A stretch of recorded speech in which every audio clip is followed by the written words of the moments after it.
Matthew 5:4 says that blessed are those who mourn, for they will be comforted. Good morning.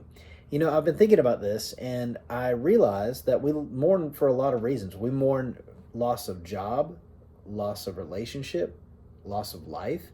And for myself, I've started to recognize that it's a byproduct, my mourning, of my own wrestling within. I don't like change necessarily. I don't like loss of control necessarily. And so I mourn because a change of circumstance has taken place.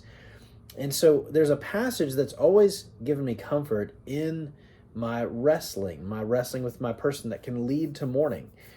And in that passage is about a wrestling match that happened in Scripture found in Genesis 32, 22 to 32. It's 10 verses where we see Jacob wrestle with God. Now, to give you context, Jacob had been wrestling for a long time. He had been wrestling with his brother Esau, even inside the womb of their mother Rebekah. It says they would jockey for position. And upon being born, Esau came out first, but Jacob was there grabbing his heel. And that's why they named him Jacob, because Jacob means heel grabber in Hebrew. But the jockeying for position comes because whoever was born first got everything. You were the birthright recipient, you got the inheritance and the blessing, and of the inheritance of your father, you received 2/3. So you got 66 and 2/3% of everything your parents left, and the final third was given to the rest of the siblings. So because Jacob was younger and came out second, and the birthright belonged to Esau, he actually tricked his brother out of his birthright later in life for a bowl of stew. He tricked his brother and his own father out of the blessing that the father was to give the oldest upon his father's deathbed. And because this took place, Esau had just been so manipulated, so hurt by it all, that he swore to kill his brother Jacob once his father, Isaac, had died. Well, in Genesis 32, Isaac is dead and Esau's coming. He's coming for his brother Jacob. And Jacob takes his wives, his kids, his all his resources, his servants, and he sends them over the river of Jabbok, over the ford of Jabbok, to give distance between his stuff and his possession and his brother Esau, who is rightfully angry. And he's going to confront his brother. He's going to have this out. But before he can, it says that a man, capital M, shows up in the camp that night while he's sitting there next to the river. And it says he wrestled with that man, capital M, and whenever you see capital M in the Scripture, that means God. So he wrestles with God all night until the break of day. And it says that when God recognized that Jacob wasn't going to slow down, he was just violently fighting for himself, he breaks Jacob's hip just to slow him down. And then he looks at him, he says, "Let me go. We've been going at this all night. It's morning. Give it up. Stop. Why do you keep fighting? You're not going to stop, so I'm going to ask you to stop. I've even broken your hip to slow you down." And Jacob turns to him and he says, "I'm not going to let you go until you bless me." And so Jacob turns to God himself and does what he's done to everyone his entire life, especially his brother. He has gotten everything that he has earned by manipulating others. Everything he's gained in life has been because he's taken advantage of someone else. Again, namely Esau. And God looks at him and he says, "What is your name?" Now, Genesis 1 says that everyone was created in the image of God. So Jesus created this man in his own image. John 1 affirms that.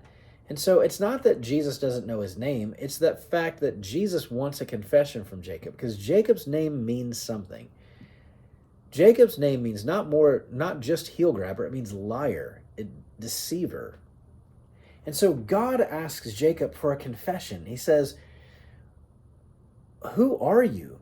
And he goes, "I'm a liar. I'm a deceiver. Everything I have has been because I've manipulated it from someone else's hand. And I'm even trying to manipulate you now, right now, God. I'm trying to manipulate you, and I wasn't going to let you go till you bless me too."